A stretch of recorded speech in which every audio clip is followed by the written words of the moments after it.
Okay, now we look at synthesis questions. Describe a laboratory experiments to prepare soap from the palm oil using the saponification process.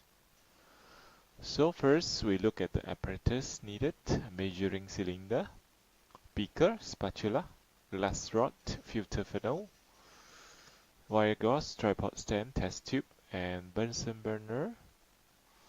For the materials, we need a palm oil, concentrated sodium hydroxide solution or potassium hydroxide solution, solid sodium chloride, filter peppers, and distilled water. Now we look at the diagrams here. So this palm oil react with the sodium hydroxide solution. So in the mean time, we'll put in some distilled water and the sodium chloride powder and let it cool down to room temperature, and then we filter it to get the soap we want. So the procedure: pour 10 cubic centimeter of palm oil into a beaker. Add 50 cubic centimeter of 5 mole per cubic decimeter sodium hydroxide solution into the beaker. Boil the mixture slowly while stirring it with a glass rod for around 10 minutes. Add 50 cubic centimeter of distilled water and 2 spatulas of sodium chloride powder. The function of the sodium chloride powder here is to precipitate the soap or to reduce the solubility of the soap.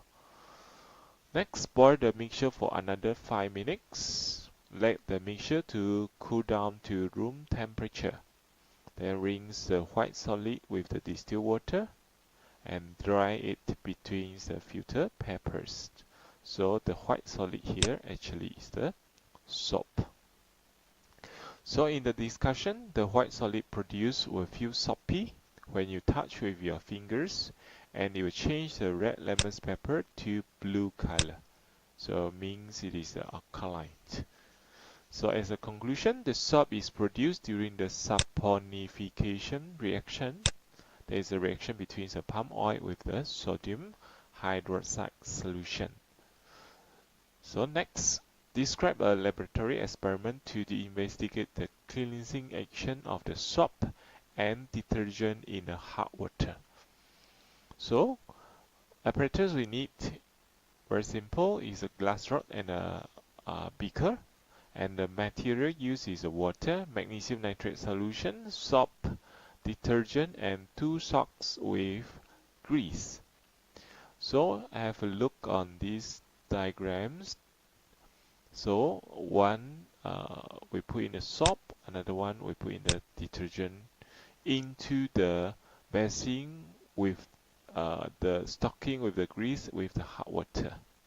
So we want to see what is the effectiveness of the soap and detergent in the hot water. So the procedure: the 100 cubic centimeter of water is poured into 2 beakers. Then add around 10 cubic centimeter of dilute magnesium nitrate solution into both beakers. Actually, this step is to produce the hot water. Okay, after that, soap powder and liquid detergent are poured into the respective beakers. After that, 2 socks with grease are put into the beakers. Then stir with the glass rod and then record the observation whether the grease on the socks are clean or not. So as the population of data, we can see in the sock is not clean and the scum is formed in the on the sock. For detergent, sock is clean and scum does not form. Okay, so as a conclusion, cleansing action of the detergent is more effective than soap in the hot water. Okay, so thank you.